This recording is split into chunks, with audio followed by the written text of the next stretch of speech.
lounge in 2024. So let's talk about the exploits of Christina Peterson, probate judge.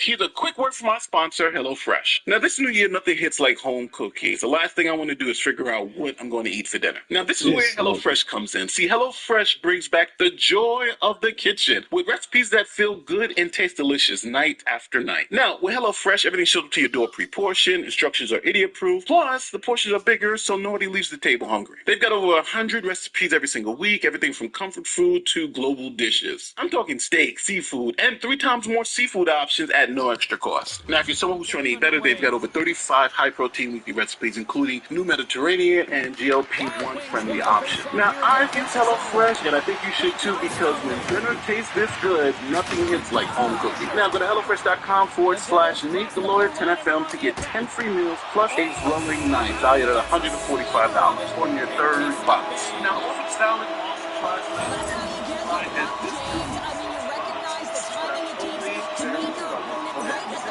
Truth laughed at me when I said I was playing hockey the other day. She said, hockey?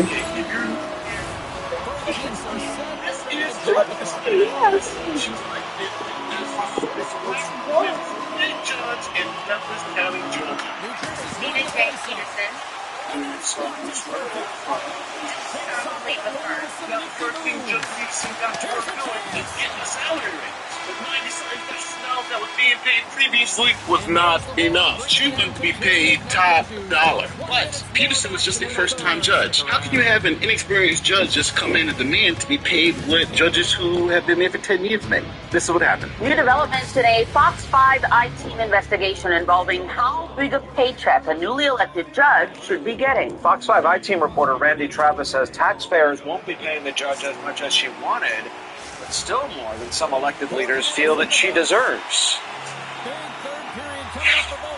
I'm looking for fairness. And for soon-to-be Douglas County probate judge Christina Peterson, fairness would be to make $175,000 a year, around what the superior and state court judges in Douglas County are getting. It's not being fair and consistent. Those same qualifications as everyone else. Forget that she's never been a judge before, and the probate judge's job is mainly to process wills, birth certificates, and marriage licenses.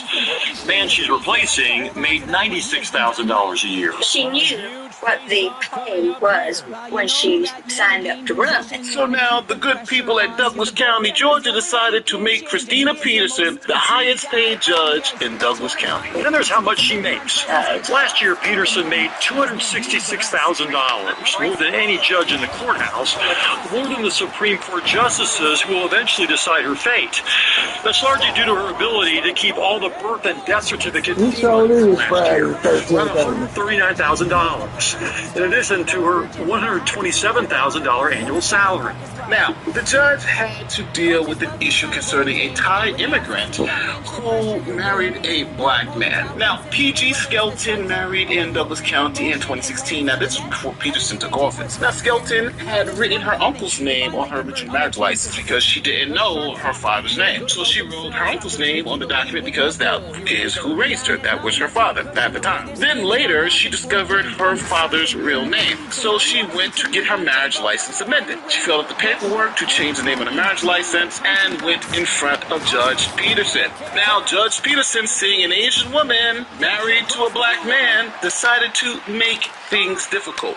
Peterson told her that she had to come to court and then ordered her jailed for 48 hours and fined $500 for contempt. I just don't have a memory from my dad. I don't know who he is.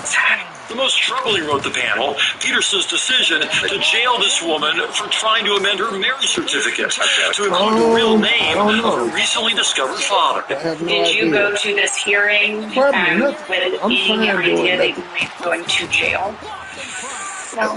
P.J. Skelton served 2 days of a 20-day jail sentence for contempt before her husband could pay a $500 fine. Such a hasty and shockingly disproportionate reaction is the hallmark of Peterson's intemperance. Now, Judge Peterson is also a lawyer and represents clients, and she had a big win for some of her clients, a $70,000 settlement. But Judge Peterson decided to keep it all. Probate judge knows what she's talking about. Listen to her. She got 2 pending lawsuits against us right now. The angry reaction to Peterson stems from a lawsuit she and others filed in 2017 against the HOA that led to a $70,000 settlement.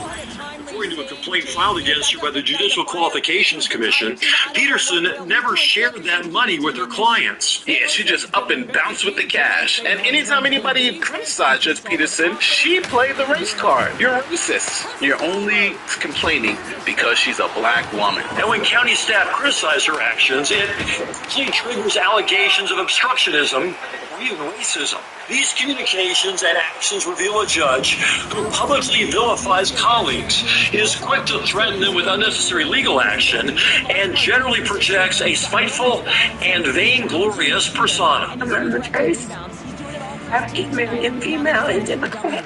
Yes. I was never celebrated and congratulated. I was first, on my day of swearing in, I was sworn in by Judge Emerson. I received my first JQC complaint. Now let's fast forward. Judge Peterson was charged with 30 ethics violations, and her defense was she's a new judge. Even though she's the highest paid judge in the county, she's a new judge. She's gonna make mistakes. Peterson's main defense was her inexperience as a judge, a problem she promised has been addressed through additional training. But the panel was not buying it. The report also cited multiple examples of failure to actually do her job, needlessly delaying petitions before Congress. The hearing panel said Peterson was guilty of systemic incompetence. Judges are expected to act in a manner that promoted the integrity and impartiality of the judiciary.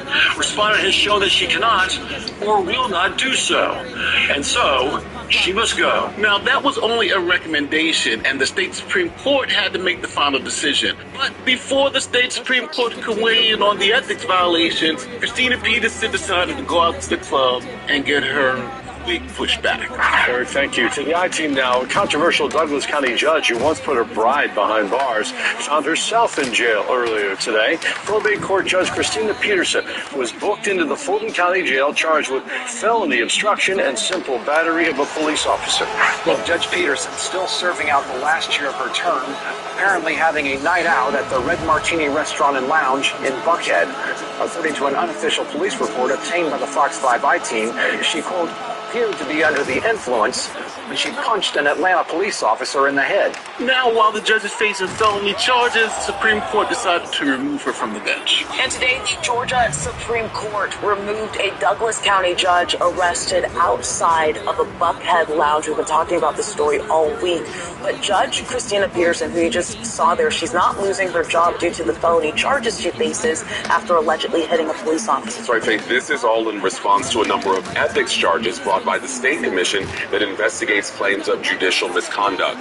In an 80-page decision, the Georgia Supreme Court laid out 28 counts of misconduct and 30 alleged violations for former Douglas County probate judge Christina Peterson. Those violations include improper conduct toward county officials and inappropriate use of court resources. On social media, Peterson posted, "This is a setup, not justice." So now, this is where the $50 million lawsuit comes in. See, police had responded to that fight in Buckhead where Peterson was claiming she was helping being attacked. Police said that Peterson struck an officer. Let's watch. The Atlanta Police Department versus Douglas County probate judge Christina Peterson.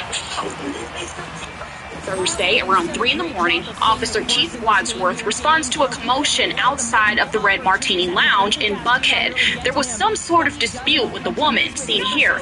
Then Peterson allegedly screamed, interrupted the officer, and, quote, forcibly pushed the officer in the chest and kept swiping his hands away as he attempted to assist the female being escorted out. Peterson is then accused of pushing the officer again, and that's what led to her arrest. However, in the warrant, Wadsworth said under oath that he was struck, quote, with a closed fist. Plus, in the footage, you hear Wadsworth say several times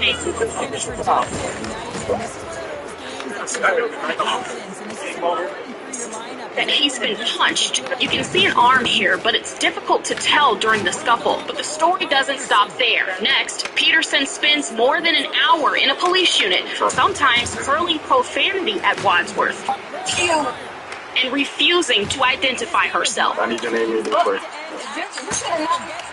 Nothing came up with the finger scan. Several officers appeared to try to reason with Peterson, but that's why there's an issue while processing her. Eventually, she's driven and booked into the Fulton County Jail and now faces battery against a police officer and felony obstruction of law enforcement charges. Though the body camera shows Officer Wadsworth telling Peterson she was arrested for. Peterson is now released on a $5,000 bond. The judge ordered her to not contact law enforcement and to stay away from that lounge. You can catch up on this developing story. Damn, she can't go back to the lounge? Now, after the body cam footage came out, it didn't look too good for the judge. But the judge and her lawyer said, since this happened in Fulton County, we want Fonnie Willis to take a good look at this case. We tried getting in touch with the judge to discuss the body camera footage, but we were unsuccessful. Now, we also, in addition, did call a number that was listed for the judge. She was on the phone, however, she did hang up on us. Meanwhile, we are also learning that the attorney says that they want DA Fonnie Willis to also take a deep dive and a deep look at this case. So eventually, Fonnie Willis dismissed the case, and now Christina Peterson is suing the city of Atlanta. A former Douglas County judge arrested during a fight outside of a Buckhead nightclub is now suing Atlanta for $50 million. Body camera video shows the scuffle that involved Christina Peterson outside of the now closed Red Martini Lounge in 2024. The city claims Peterson punched her arresting officer, but in a new lawsuit, Peterson claims the officer lied and that the city had portrayed her as a violent felon. The lawsuit says police hurt her reputation by posting what it called an edited video and leaving it up even after charges were dropped. So as you heard, charges were dropped. Then Christina Peterson decided to sue the city of Atlanta for $50 million. And just so we're all on the same page, she is representing herself in this lawsuit. We like this guy 30 days later, I'm breaking you. Yep, that was a former judge who got arrested outside of a nightclub, and now she has just filed a reported $50 million lawsuit against the city of Atlanta and a police officer claiming she was falsely arrested, imprisoned, and her rights were violated. Oh, and I say she filed it because she's representing herself. I also have to mention, it is interesting she's representing herself. She can do it. It's her right. She can do it. And she is an attorney. But always complicated. There's a conflict of interest in a way. Kind of want an objective, neutral analysis. It's why you want somebody to represent you. It's always usually best policies to let somebody do that, to fight for you in these circumstances. And I will tell you, in terms of being your own advocate, in the last few days, Peterson posted kind of these glamour shots of herself on her personal Instagram page. There was the caption, "Taking everything back that was stolen from me." That's the comment. Then you have the hashtags, "It's my time," "The year of redemption," "Claiming my time," "Clearing my name," and "Justice for all." All right, so Christina Peterson is looking for $50 million from the taxpayers in Atlanta, Georgia. Let me know what you think about this story. Do you think she's got a good case? Is she going to get the $50 million? Think it's a long shot, but I've been probably not. Now, I'm not one to gossip, but I will serve you the tea. You know what time it is? Welcome to Chronicles Speaks. All right, y'all, so grab a seat because this divorce between Kandi Burruss and Todd Tucker has officially crossed over from quiet separation to you're trifling, but nothing type of brother. While the parties have been separated, Kandi is staying in the main home, and she said Todd is staying in the guest home. Todd isn't paying any maintenance, no lawn care, no alarm system. According to Kandi, Todd is coming and going as he pleases inside of this home. Kandi comes home like, I'm in the kitchen. You in the kitchen. What's the problem? Y'all still married? Don't you care about the family? Now, we all know this Kandi can eat. Kandi wants chicken. Kandi wants pig meat, but this has come to a full-scale legal war, and the court filings explain exactly what we have going on. This is no longer we grew apart. This is about money, custody, control, and who's now telling the truth.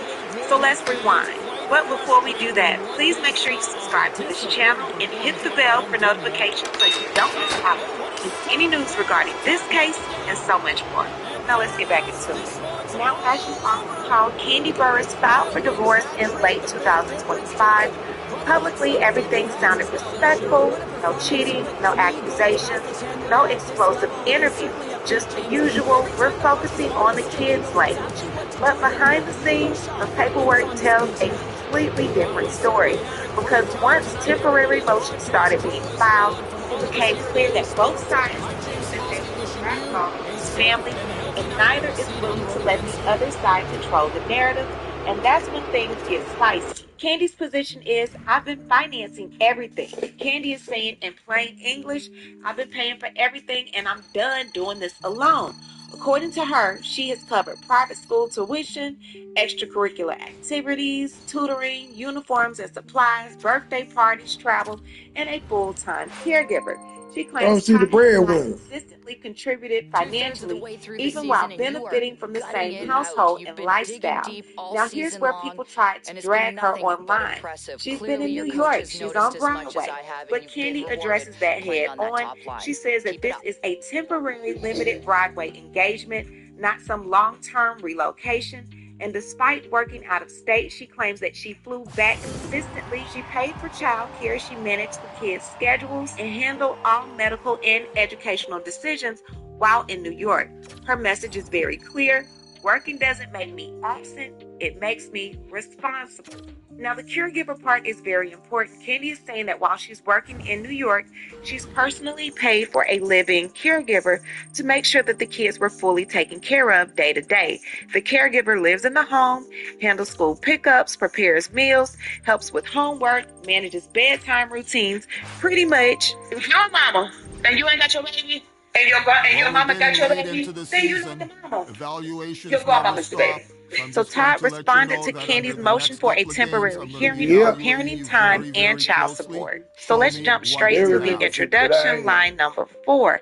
It says, father has acted as primary custodial parent, providing the minor children with their primary day-to-day care, supervision, schooling, and overall well-being. While mother's employment has required her to work out of state for extended periods, given the nature of mother's employment, it is expected that these work-related absences will continue, making a custodial arrangement that accounts for this reality necessary to serve the minor children's best interests. While the parties appear to be close to reaching agreement on a parenting plan and have been actively working towards resolution of issues concerning the minor children, father files this response out of an abundance of caution in consideration of the statutory deadline to respond and to preserve his right in the event that the parties are unable to resolve all remaining issues related to custody, parenting time, decision-making authority, and support.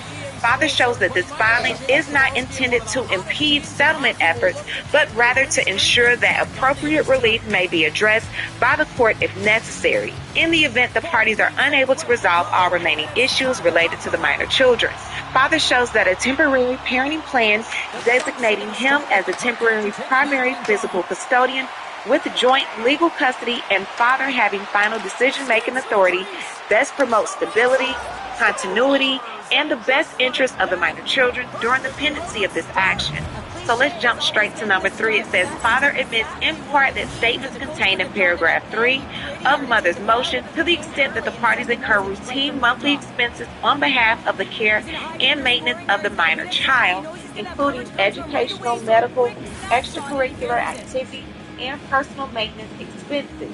Father denies all remaining allegations contained in paragraph 3. He was real specific to say minor child, not minor children, and he's saying that he pays. But Kandi is saying, no way, Jose. Okay, jumping straight to number 8, it says, father shows that since the initiation of this action, he has been the only parent consistently present in Georgia where the minor children reside, while mother has worked out of state for an extended period of time. During this period, father has acted as the minor children's primary and day-to-day caregiver, handling their routine care, school-related responsibilities, and daily needs. Notwithstanding mother's extended absence, the father has consistently facilitated mother's parenting time, including transporting the minor children to New York during the Christmas holidays so the mother could exercise holiday parenting time. Any disputes arose solely from mother's unilateral efforts to arrange travel and parenting time without prior good faith consultation with father, which was not in fact. Oh, he nailing her ass to the cross. Now going to number 9. He got a female lawyer. The implication that court intervention is required due to father's conduct and shows that he has facilitated mother's parenting time throughout the pendency of this action. Father states that a temporary order is appropriate to provide clarity and structure consistent with the minor children's best interests and to prevent parenting time from being unilaterally dictated based on mother's availability, work schedule, or personal convenience, rather than the minor children's routines and needs, which father has been responsible for maintaining during mother's extended period of employment-related absence. Let's jump straight into Candy's response. It says the respondent does not support the needs and expenses of the minor children on a consistent basis. He does not contribute financially to the two children's private school tuition. He has not purchased a single uniform for either children, textbooks, supplies, or paid any enrollment fees. Who buying textbooks? Children are enrolled in extracurricular activities that include jiu-jitsu, chess club, basketball, Mandarin tutoring, English tutoring, and dance, respectively. The petitioner pays 100% of all fees and associated expenses for the children's extracurricular activities. The respondent does not contribute financially to any of the aforementioned expenses on behalf of the children, leaving the responsibility solely on the petitioner. I don't know why, but personally, I feel like Todd has never paid these expenses for these kids. We've always heard that Candy was a sugar mama or a big mama. It was like, I heard you a big mama. Did you take care of God? Take Candy, I heard you a big mama. I want to take care of every mother in here. I think initially Candy was okay with taking care of everything, and she would not have put this all on blast, but when Todd tried to get child support and take her for her bag, she was like, hold on, pump your brakes, partner. Continuing with Candy's filing, since the petitioner filed a petition for divorce on November 21st, 2006. Ah, shit, I shouldn't have shot. Had 2 separate birthday parties. The respondent attended the party. Fucked up my shooting percentage. I was at 100. Financially contribute to the expenses of the birthday parties for either child, despite the petitioner's request for financial assistance. So do y'all think this is new? Is this something Todd never did? Did he never financially assist with the kids because he was doing, quote, that 75%. Or do you think he's just being an asshole to Candy because she decided to file for divorce? Y'all tell me. Continuing, since the date of separation, the respondent has been residing in the petitioner's guest house. If we don't work out, I gotta get out the damn house in 30 days? I want to find a house in 30 days. Relationship? When y'all broke up, did you just keep living together? Like, no, but if I need some time to find a place, if we have a child. Okay, well, if we break up, then why she don't want her? Why she don't want her baby? You sound like Truth, Chef. You sound like Truth. Truth said, "Hockey."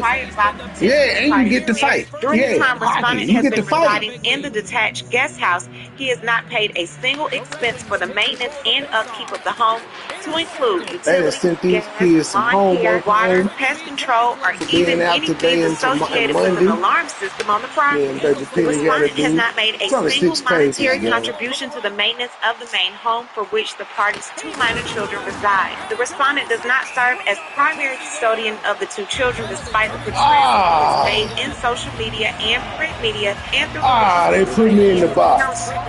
In the pending divorce. I didn't slash. The respondent has typically committed to drive the children to school and may participate in the children's bedtime. Funk master play. Look at those white dudes fuck with me in the penalty box. This has been the demonstrated conduct of the respondent since the party separated, while the petitioner has been working on Broadway in New York. Only one consistent period of time that the respondent has held is to transport the 1 minor child to basketball practice weekly. The petitioner, a professional entertainer and reality television personality, has been employed on Broadway in New York City since November 2025 and will remain so until March of 2026. Despite her rehearsals and live show performance schedules, I'm winning actually. I'm San Jose. Back to exercise parenting time with the two minor children. The petitioner is not an absentee This is my player. I ain't gonna lose. She I'm is the away best player on the limited team. employment detail. On the days of the week that the petitioner is working in New York, she has arranged and pays for a caregiver for the children. The caregiver resides in the home on a full-time basis with the children, attends the daily needs of the children, picks the children up from school daily, transports the children to activities and school when necessary, prepares meals for the children, assists with homework assignments, and prepares the children for the day and bedtime on a regular basis. If you're a mama and you ain't got your baby, and your mama got your baby, then you're not gonna pay. Your mama's the baby. The service and assistance of the caregiver is distinct from the respondent, as he is often not home and or chooses not to provide any contribution to the aforementioned needs of the children daily on a consistent basis. The respondent does not or has not even paid the fees or costs of the caregiver at any point in time. He is a beneficiary of the services and assistance of the caregiver, yet has willfully refused to contribute financially to this service. It has been customary for both the petitioner and the respondent to travel for employment opportunity during marriage and prior to and after the birth of both of the minor children. The Broadway appearance in New York is a limited engagement that how long they been married? 2026. While the petitioner has been appearing on Broadway, the respondent has been traveling internationally. Specifically, he has indulged in multiple trips to the Bahamas. Good morning, guys. Good morning. She is snitching. The petitioner filed for divorce. The respondent disclosed to the petitioner that his I got some more. I found the lady from the video.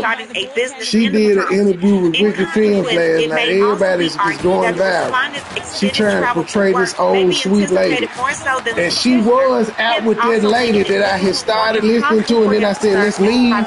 Custodian of the two minor children, a role he has never held. That Monica Bridges, the pastor, the lady that's married to the pastor that got her OnlyFans, she was linked up with the old lady who was on the date. Now, is that her mama? I don't think it's her mom, but it's her friend. But the old lady is just trying to say she ain't got nothing to do traveling with for business and personal benefits, Todd does not pay her any money towards any of Then we got another, we got the second wife that spoke out. The second wife said her and her children got stories. So we'll do some rest of the action, keeping up with the rest of that story. Todd did not ride on the plane with the kids. It was the caregiver riding with the kids. And Todd only spent a few days there in New York with the kids, and he came a couple of days after the kids were already there. She believes that it is in the best interest of the minor children for the court to schedule a hearing to address the issues of temporary child support and parenting time. The petitioner acknowledges that the parties have been committed in good faith to resolve all outstanding issues, and the petitioner further reiterates her commitment to continuing such negotiations. Yet in the interim, the Dow right now is over. The Dow is over $50,000. I don't know why you're laughing. You're a great stock trader, as I hear, Raskin. Pam Bondi testifies on the Epstein files and gets absolutely cooked. I watched the full hearing, so you don't have to. Stick around for the full video. Let's go and subscribe. Thank you kindly, Mr. Chairman, and welcome Attorney General Bondi. You've got the best lawyer's job in America. Bondi is the Attorney General. And your clients are the American people. But to promote justice for the people, you've got to listen to the victims, the women seated behind you today. Those are just some of the hundreds of survivors of Jeffrey Epstein's global sex trafficking ring who are demanding that the truth be told and are demanding accountability for the abusers who trafficked them. You still haven't met with these survivors. So with their permission, let me introduce to you the survivors and late survivors' family members who are present today. You heard that? They still haven't met with any of the survivors. That's not a joke. You've been ordered by subpoena and by Congress to turn over 6 million documents, photos, and videos in Epstein files, but you've turned over only 3 million. You say you're not turning over the other $3 billion because they're somehow duplicative, but we know that there are actual memos of victim statements in there, and you also took down the Department of Justice's prosecution memo from 2019. So it's clearly not all duplicative, but if you were, why not release it? Just release all the duplicative stuff. I didn't know one of the excuses about releasing files was because there's duplicates. What a terrible excuse. Please do not waste 1 second of our precious time by evading questions, by changing the subject. Yeah, I couldn't play. I played field hockey. I don't know how to ice skate. And we're not going to accept that. This isn't a game. In the Senate, you brought something with you called a burn book, a binder of smears to attack members personally for doing the people's work of oversight. Please set the burn book aside and answer our questions. And when you hear us reclaim our time, that means it's time for you to stop speaking. We only have 5 minutes, so when we reclaim our time, that means you stop. So you oh, come on. How do you think this goes? Basically said we want the answers to our questions, no changing of topics or subjects. Just answer what we're asking you. Thank you for hosting me here today. I'm grateful for the opportunity to answer your questions, highlight the work of our department, and discuss the most important topic of all, keeping the American people safe. A little over a year ago, I was sworn into office as the 87th Attorney General of the United States. I came into office with the goal of refocusing the Department of Justice on its core mission after years of bloated bureaucracy and political weaponization. The Department of Justice's core mission is to fight violent crime, protect the American people, and defend the rule of law above all else. Is it though? Because so far you haven't charged any of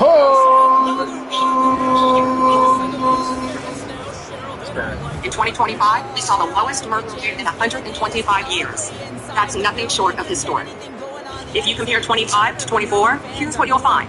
The murder rate is down 21%, down 23%, carjacking down 43%, gun assault down 22%, pack assault, burglary, could go on and on. You have nothing to do with to address the Epstein files. More than 500 attorneys and reviewers spent thousands of hours painstakingly reviewing millions of pages to comply with Congress's law. Hold on, only 500? Well, no wonder the show was botched. 500 people is not enough to review millions of pages. Released more than 3 million pages, including 180,000 images, all to the public, while doing our very best in the time frame allotted by the legislation to protect victims. And if you brought us a victim's name that was inadvertently released, we immediately redacted it. She's saying that like it's our fault for forcing them to put this out. You know what I mean? Like she's saying, it was the time frame. If we inadvertently release a name, it's not our fault. Y'all gave us a tough time frame. I want to take a moment to acknowledge the Epstein survivors who are here today. I'm a career prosecutor, and despite what the ranking member said, I have spent my entire career fighting for victims, and I will continue to do so. I am deeply sorry for what any victim has been through, especially as a result of that monster. If you have any information to share with law enforcement about anyone who has hurt you or abused you, the FBI is waiting to hear from you. Here behind me is one example of an email from Epstein to a man whose name was redacted. The email reads, quote, "Where are you? Are you okay? I loved the torture video. Only after members of Congress demanded that we see the unredacted files did the world learn the name of this individual, Sultan Ahmed bin Sulayya, the chairman and CEO of a company that had financial ties to President Trump's business and personal ties to Trump's advisor, Steve Bannon." Disgusting. Second, the survivors were not similarly protected, also in violation of the law. Here is another email titled Epstein Victim List. We have blurred the names of the survivors for their protection, but your Department of Justice initially released this list of 32 survivors' names. She blaming the Department of Justice? Along with numerous files that disclose not only the names, the emails, and the addresses of survivors, but also nude photographs and even the identities of Jane Does who had been protected for decades until your department released their names. You didn't know they were Damn, she blamed. That just shows pure incompetence because they read this and were like, yeah, let's just redact this one victim. Holy shit, we're morons. Survivors are now telling us that their families are finding out for the first time that they were trafficked by Epstein. In their words, quote, "This release does not provide closure. It feels like a deliberate attempt to intimidate survivors, punish those who came forward, and reinforce the same culture of secrecy that allowed Epstein's crimes to continue for decades." To the survivors in the room, if you are willing, please stand. And if you are willing, please raise your hands if you have still not been able to meet with this Department of Justice. Please know for the record that every single survivor has raised their hand. Terrible look, every single one. You apologize to the survivors in your opening statement for what they went through at the hands of Jeffrey Epstein. Will you turn to them now and apologize for what your Department of Justice has put them through with the absolutely unacceptable release of the Epstein files and their information? No, not going to do it. I'll tell you that. Congresswoman, you sat before, Merrick Garland sat in this chair twice Attorney General Bundy, I'm going to finish my answer. No, I'm going to reclaim my time because I asked you to Man, Bundy clicking. It really is a yes or no. She blamed it on the American people. Someone else testifying. But I would like you On the to Department of answer Justice. to the survivors. This is not about anybody that came before you. It is about you taking responsibility for your Department of Justice and the harm that it has done to the survivors who are standing right behind you and are waiting for you to turn to them and apologize for what your Department of Justice is. Members get to ask the questions, the witness get to answer in the way they want to answer them. That's not accurate, Mr. Chairman. Because she doesn't like the answer. So, Mr. Chairman, she asked Merrick Garland this. This is what Congress is wasting our money and time on. She's bringing up why they didn't ask someone else the same question. Okay. Yes. What's the answer though? Mr. Chairman, the gutter for her theatrics. The time belongs to the gentle lady. The gentle lady has 17 seconds. Thank you. You're not going to answer this question, so let me just sum it up. You restore her time. The witness is interrupted. With this woman, but she's doing theatrics. The gentle lady from Washington controls the time. The gentle lady has 17 seconds. You can proceed with your Thank you. What a massive cover-up this has been and continues to be. Donald Trump made the release of the Epstein files the center of his political campaign because he thought it would benefit him. Then you got into office, Attorney General, claimed to have a client list, only to say that there was no list. Your deputy, Todd Blanche, met alone with Elaine Maxwell and sent to a minimum security prison. And now you're continuing she would turn around to the survivors who are standing right behind you. She ain't listening. Her time expired. Time is expired. The gentle lady thinks you have no time to yield back. Yeah. Appreciate that. We appreciate the thought. This is chaos. I want to begin by acknowledging the survivors of Jeffrey Epstein's horrific abuse who are in the room with us today. I want to thank all of you for your bravery in speaking out. I want to say that you and the other survivors of these heinous crimes deserve better from this Department of Justice. In particular, it is shocking that the department did not redact the names of Epstein's victims, but it did redact the names of their abusers. I don't know whether this was done out of incompetence or whether it was deliberate and malicious, but either way, it is completely unacceptable. Even more troubling, the DOJ has failed to bring any of these perpetrators to justice. So I really have just one question for you. How many of Epstein's co-conspirators have you indicted? How many perpetrators are you even? None. She has to say 1, 2, 3, None. 5, 6, It's 7, 0. 9, 10. He's asking for a number. So that's what should come out of her mouth next, right? A number. First, you showed it. I find how many have you indicted? Excuse me. I'm going to answer the question. I answer my question. No, I'm going to answer the question the way I would answer. How many of you indicted? Questions. You may not like the anscer, but question was what's the purpose of this judicial hearing anyway? It's honest. So he asked a 4-minute question. 45 seconds. Answer. You can let her filibuster all day long, but not on our watch. Not on our time. No way. And I told you about that, Attorney General, before you started. You don't tell me. You did in the Senate. Oh shit! You don't tell me. Yes, I do. He talking to the Attorney General like this. He don't give no fucks. He probably a senator, a House of Representative member or some shit. Answer. You can let her filibuster all day long, but not on our watch. Not on our time. No way. And I told you about that, Attorney General, before you started. You don't tell me. You did in the Senate. Committee will be in order. I should get that. She said, you're not even a lawyer. Already 45 seconds. Okay, I'm timing right. This seems like a scene from The Office when someone's yelling at Michael Scott. It literally seems like it could be children or teenagers arguing. My time. The answer to my question, how many of Epstein's co-conspirators has she indicted, is 0. There's the answer. She wanted to defend herself. You said for 4 minutes of this question. Have you apologized to President Trump? Have you apologized to President Trump? All of you who participated in those impeachment hearings against Donald Trump. You all should be apologizing. Right now is over. They are talking about Epstein today. This has been around since the Obama administration. This administration released over 3 million pages of documents. Well, they had to. They were literally forced to. But the point she made was, why weren't they trying to put it out? Donald Trump signed that law to release all of those documents. Why weren't they trying to put it out under Obama and Joe Biden? Why did they pressure Trump's administration to do it? Trump had a 4-year break out of office, and when he came back, they were talking about it when he was in the office for 4 years. He left office for 4, came back, and then they made his office put him out, but they didn't pressure the other administrations to. Legitimate right. He is the most transparent president in the nation's history. I wouldn't agree with that. None of them asked Merrick Garland over the last 4 years 1 word about Jeffrey Epstein. How ironic is that? You know why? Because Donald Trump, the Dow right now is over.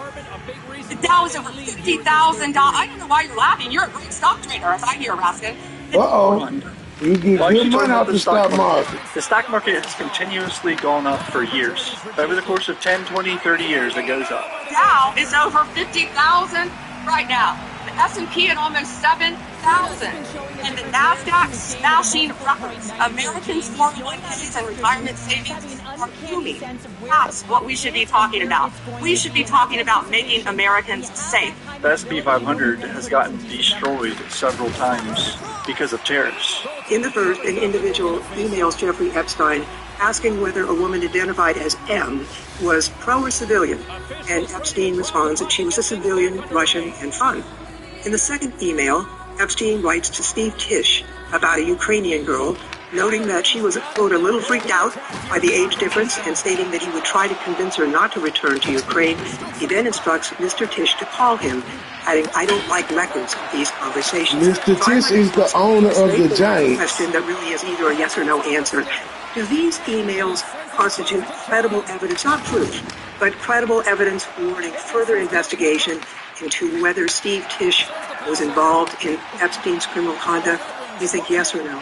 I'm not going to play a yes-no game with you, but I will answer the question to the best of my... Not going to play yes or no game. It's credible evidence. It 100% is, no matter what. As I said, we will look and investigate any case involving any victim.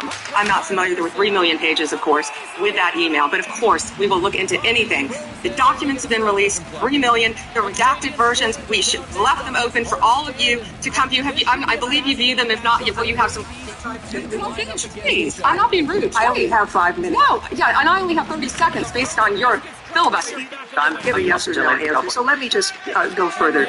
Director Patel testified in this committee room that there was no credible information indicating that Epstein trafficked victims to anyone else. In glancing at the documents, that's not the case.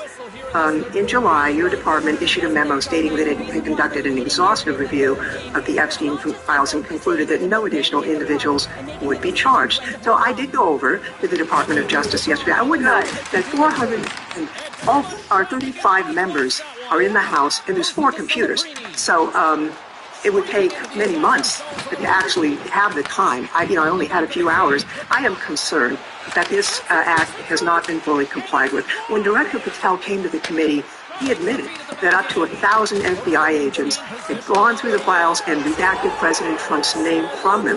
And it's pretty clear that what has been transmitted from the FBI continues to redact President Trump's name, even though he has mentioned thousands of times in these files. So I think the credibility of the department in terms of complying with the act has been damaged. I find it interesting that she keeps going after President Trump, the greatest president in American history, and they can maintain their composure. She is going hard for Trump. She is showing loyalty. She is showing loyalty for her position.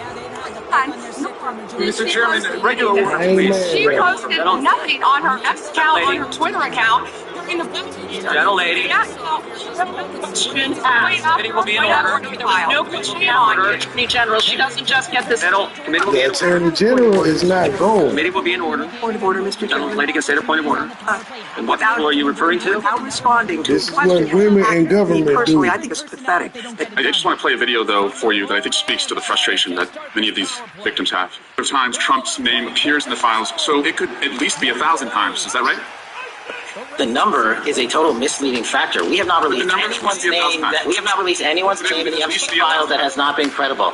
Gosh Patel is such a dork. It sounds like if you don't know the number, it could at least be 1,000 times. It's not. It's not. Is it at least 500 times? No. Is it at least 100 times? No. Then what's the number? I don't know the number. But it ain't 100, it ain't 1,000. I understand why the victims are frustrated. 500. The Attorney General acknowledged what Mr. Patel would not acknowledge, that it was way more than 1,000 times. Prince Andrew attended various parties with Jeffrey Epstein. Under the law Congress passed, you are allowed to redact photos to protect the victims of Epstein's sex trafficking operation. You redacted the photos of this victim's face because you were following the congressional law. Is that correct? I'm sorry that we redacted the victims. Because you're following the congressional law, correct? Yes. Okay. You have now established that please put the photos back up, that we are looking at a sex trafficking victim. Under the Federal Victims Trafficking Protection Act, not only is Jeffrey Epstein guilty, but anyone who patronizes Epstein's sex operation is also guilty of a crime. That's why I find it absolutely despicable that you sought to protect Epstein's clients like former Prince Andrew. Last July, you closed the case on Epstein's abusers. The July 2025 memo from your Department of Justice stated, quote, "We did not uncover evidence that could predicate an investigation against uncharged third parties." These two photos, please put the photos back up. These two photos staring you in the face are evidence of a crime and more than enough evidence to predicate an investigation against former Prince Andrew. So I ask you, Attorney General Pam Bondi, why did you shut down this investigation last July, and why have you not prosecuted former Prince Andrew? I don't believe you asked Merrick Garland these questions when he was Attorney General and stuff. I agree with you. I've been claiming my time. I agree with you. I agree with you. During the Biden administration, I called for people looking at Epstein files. Merrick Garland dropped the ball, as did Attorney General Bill Barr, as did Alex Acosta, a whole string of failures. But you are in charge. You have the power to change things, to hold these men accountable, and you're doing the opposite. You're protecting them. So I want to move on to another man. Can I answer that? I want to move on to another question about protecting? You answered